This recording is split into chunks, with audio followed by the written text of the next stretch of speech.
உறவுகள் அனைவருக்கும் அன்பான வணக்கங்க. வீடியோக்குள்ளே போகிறதுக்கு முன்னாடி உங்கள் பொண்ணான கையால் ஒரு லைக்கை போட்டு சப்ஸ்கிரைப் பண்ணி ஆதரவு கொடுங்க அன்பு உறவுகளே. இப்போ நம்ம தலைவனுக்கு கையில் காயம்பட்டுருது. இங்கே தலைவி துடிச்சு போகிறாங்க. என்ன பண்ணுறதுன்னு தெரியாமல் தவிக்கிறாங்க. அதுக்கப்புறம் டக்குன்னு தனக்கு கட்டு போட்டதை எடுத்து கட்டி விட்டு கொஞ்சம் ஆசுவாசப்படுத்திக்கிறாங்க. ஆனாலும் அந்த கோபம் மிடுக்கு அப்படியே தான் இருக்குது காவேரிக்கு விஜய் மேலே. அதுக்கப்புறம் விஜய் பேச வர்றாங்க. இந்த மாதிரிலாம் பண்ணிக்காதீங்க அப்படின்னு சொல்லிட்டு போய் ஒழுங்காக ரெஸ்ட் எடுங்க அப்படி பார்க்குறாங்க.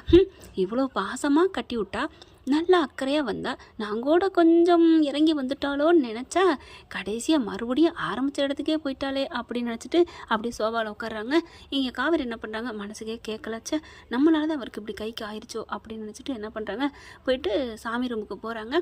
போயிட்டு சாமியை போய் வேண்டிக்கிறாங்க. கடவுளே அவருக்கு ஒன்றும் ஆகக்கூடாது, கையில் இப்படி காயம்பட்டுருச்சு, என்னால் அப்படி ஆயிடுச்சு, நான் யாரையுமே நோகடிச்சு பார்த்ததே இல்லை, நான் ஏன் இப்படி நடந்துக்கிறேன்னு எனக்கே தெரியல, அவருக்கு சீக்கிரம் கை ஆறணும், அந்த பொண்ணுக்கு அம்மா இல்லாமல் அவர் தான் வளர்த்துட்ருக்காரு, அதனால் நீ தான் அவரை காப்பாற்றணும் அப்படின்னு சொல்லிட்டு பலமாக வேண்டுறாங்க.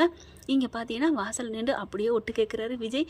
பாடுறா நம்ம மேலே இவ்வளோ பாசம் இருக்குது, ஆனாலும் முறைச்சிக்கிறாளே, ஏன் அவளுக்கு என்னதான் அப்படி, நேரடியாக எதுக்குமே ஒத்துக்க மாட்டேங்கிறாளே, பிடிச்சிருக்கு பிடிக்கல ஏதாவது சொல்கிறாளா, ஒன்றும் சொல்ல மாட்டேங்கிறா, பாசம் இருக்குது காதல் இருக்குது, ஆனாலும் பயப்புள்ள வெளியில் சொல்கிறதுக்கு வெக்கப்படுறா, ஈகோ பார்க்குறா, ஈகோ அப்படின்னு பார்த்துட்டு இருக்கல சாமியை கும்பிட்டு விபூதி எடுத்து நெத்தியில் வச்சுக்கிறாங்க.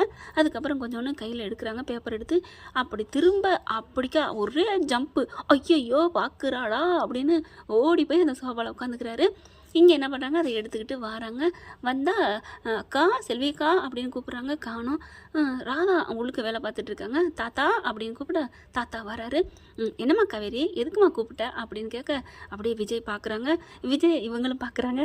அது அப்படியே அந்த காலத்தில் சொல்லுவாங்க இல்லையா, அண்ணலும் நோக்கினாள் அவளும் நோக்கினாள்னு அந்த மாதிரி பார்த்துக்கிறாங்க. அதுக்கப்புறம் தாத்தா இந்தாங்க அப்படின்னு விபூதியை கொடுக்குறாங்க. எதுக்குமா, நான் சாமி கும்பிட்டுட்டேம்மா, இங்கே பாரு நெத்தியில் விபூதிலாம் வச்சுட்டேன், எனக்கு வேணாம்மா அப்படிங்கிறாங்க. தாத்தா பொடிங்க அப்படின்னு சொல்ல, எதுக்குமா, இது வேண்டிக்கிட்டது தாத்தா, நான் வேண்டிக்கிட்டு வச்சுட்டேன், மறுபடியும் ஏமா வைக்கணும், இல்லை தாத்தா பிடிங்க அப்படின்னு சொல்ல, சரி விடு ஏதோ நீ ஆசைப்படுற வாங்கிக்கிறேன் அப்படின்னு சொல்லி கையில் வாங்கி எடுத்து நெத்தியில் வைக்க, தாத்தா அப்படின்னு சொல்ல, என்னம்மா அப்படி விஜயை பார்த்தா விஜய் காவேரியே பார்க்குறாரா, அதனால கஞ்சாடையும் காமிக்க முடியல. ஐயோ தாத்தா தாத்தாங்க அதுக்கு மேலே சொல்ல முடியலையே. காவேரி இப்படி புலம்புறது விஜய்க்கு தெரியுது. ஓஹோ நம்மால் நமக்கு தான் கொடுக்குறதுக்கு சிக்னல் கொடுக்குறா, தாத்தா இன்னும் அப்படியே ஒன்றும் தெரியாத மாதிரி கேளு தாத்தா கேளு அப்படின்னு வச்சக்கணுவாங்க. பார்க்க இவங்க என்னன்னா தாத்தா தாத்தாங்கிறாங்க. தாத்தா நெத்தியில் வச்சாலும் இல்லை தாத்தா அப்படிங்கிறாங்க. அப்புறம் என்னம்மா கொடுத்த அப்புறம் வைக்க வேணாமா, சரி வச்சுக்கோங்க தாத்தா அப்படின்னு கொஞ்சம் வச்சுக்கிறாரு. அதுக்கப்புறம் தாத்தா அப்படின்னு சொல்ல இங்கே விஜய் சரி போனா போகிறேன் அப்படின்னு திரும்பிக்கிறாரு. அப்பாடா திரும்பிட்டார் அப்படின்ட்டு தாத்தா இந்த விபூதி அங்கே வச்சுக்க சொல்லுங்கள் அப்படி சொல்ல, ஓ பாசம் பார்சலில் போகுதுன்னு சொன்ன மாதிரி இங்கேயா, சரிம்மா சரி, அதை நீ நல்லா டேரெக்டாக சொல்ல வேண்டியதானே, ஏன் நீயே போய் வச்சு விட வேண்டியதானே, தாத்தா போங்க தாத்தா போய் வச்சு விடுங்க அப்படின்னு சொல்ல, சரி நான் போகிறேன் அப்படின்னு சொல்லிட்டு விஜய்கிட்ட போகிறாங்க. விஜய் என்ன பண்ணுறாங்க, டக்குன்னு என்ன பண்ணுறாரு, எந்திரிச்சு போக டே விஜய் நில்லு தாத்தா எனக்கு அர்ஜென்ட்டு இருங்க அப்படிங்கல, டே நில்லுடா ரொம்ப பண்ணாதாடா அப்படின்னு சொல்லி பிடிக்கிறாங்க.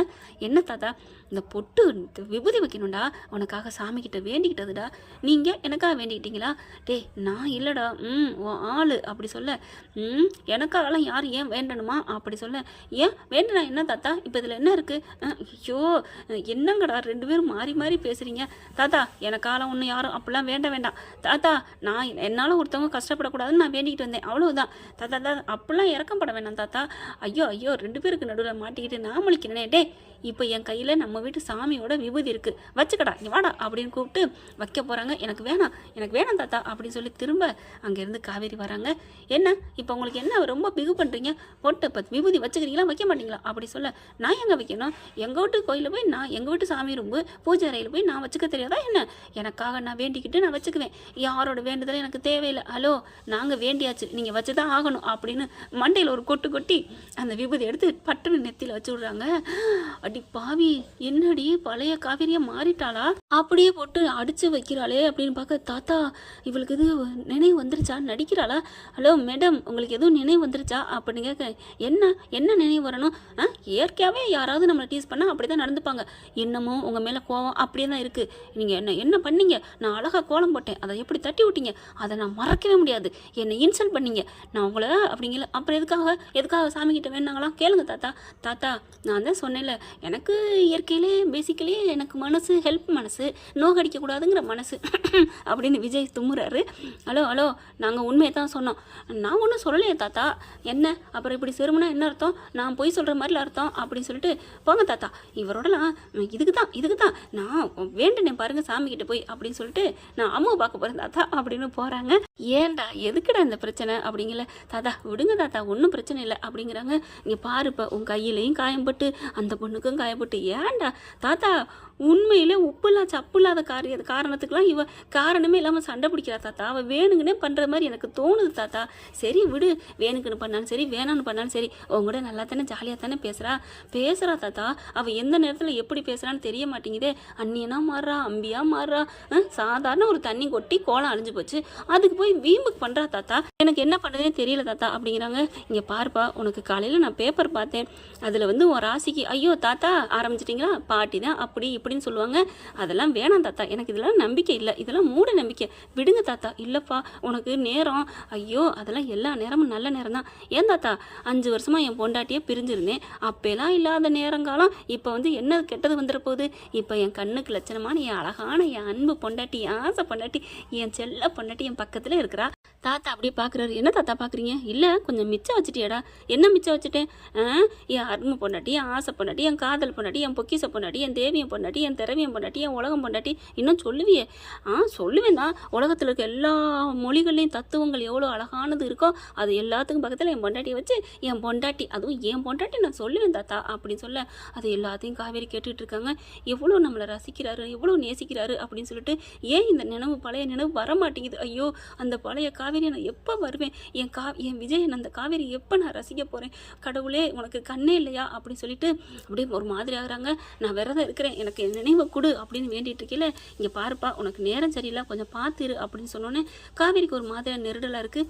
இவர் ஏன் நேரம் சரியில்லைன்னு சொல்கிறாரு, ஒன்றும் புரியலையே அப்படின்னு நினைக்கிறாங்க.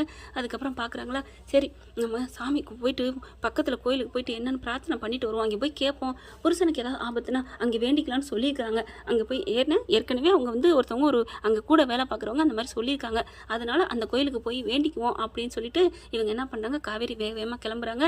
இங்கே பார்க்குறாங்களா, அதாவது மறுபடியும் சாமிகிட்ட போய், சாமி உங்ககிட்டையும் வேண்டிட்டேன், அதுக்கப்புறம் இன்னொரு சாமிகிட்ட போய் வேண்டேன்னு நினைக்காத, நான் அங்கேயும் போய் நான் பிரார்த்தனை தான் பண்ண போகிறேன், நீனும் கண் கொண்டு அவருக்கு, என் புருஷனாக இருக்கிற விஜய்க்கு எதுவும் ஆபத்து வந்துடக்கூடாது சாமி, நீ தான் பார்த்துக்கணும் சாமி அப்படின்னு வேண்டுறாங்க.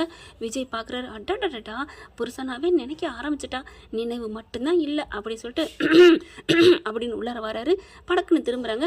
என்ன மேடம் பலமாக வேண்டுதல் இருக்கும் போல இருக்கு, ஏன் உங்களுக்கு என்ன, நான் வேண்டுனா உங்களுக்கு என்ன, ஏன் வாயி நான் வேண்டுறேன், சாமி வேணா, அதுவும் உங்கள் சாமி இல்லை எல்லாருக்கும் சாமி தான் அப்படின்னு சொல்ல, நான் ஒன்றும் இல்லைன்னு சொல்லலேம்மா, இந்த சாமி உங்கள் சாமி தான் அப்படிங்கிறாரு தன்னைத்தானே. அதாவது சாமியாம் இந்த சாமிநாதன், இந்த காவேரி சாமிநாதன் தானே.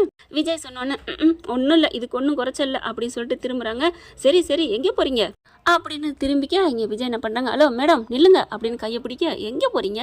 எனக்கு பொட்டு வச்சிங்கல்ல, சாமிக்கிட்ட வேணுனீங்கல்ல, ஆமாம் இதில் என்ன இருக்குது, எல்லோரும் நல்லா இருக்கணும்னு நினைக்கிற மனசு எனக்கு இருக்குது, உங்களுக்கு வேணால் இல்லாமல் இருக்கலாம், ஹலோ யார் இல்லைன்னு சொன்னா, நில்லுங்க அப்படின்னு சொல்லி பிடிச்சி இழுத்து வச்சு, கடவுளே சாமியே நான் நல்லா இருக்கணும்னு உன்ட்ட வேண்டணும், இல்லையோ என் பொண்டாட்டி நல்லா இருக்கணும், இதோ இந்த என் பொண்டாட்டி பக்கத்தில், பொண்டாட்டின்னு தெரிஞ்சும் தெரியாமல் நினைவு இருந்தும் இல்லாமல் இருக்குதே ஒரு ஆர்வ கோளாறு, அது நல்லா இருக்கணும், அது கையில் பட்ட காயம் ஆறணும், அவங்க நல்லா இருக்கணும், அது நல்லா இருந்தால் தான் எனக்கு நல்லது அப்படின்னு சொல்லிட்டு கடவுள்கிட்ட வேண்டுறாங்க.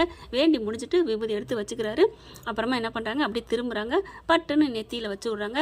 வச்சு விட்ட கையோடு அப்படி பார்க்க அப்படியே ஒரு மாதிரி ஆகுது ரெண்டு பேருக்கும். என்ன ஒரு மாதிரியாக பார்க்குறீங்க?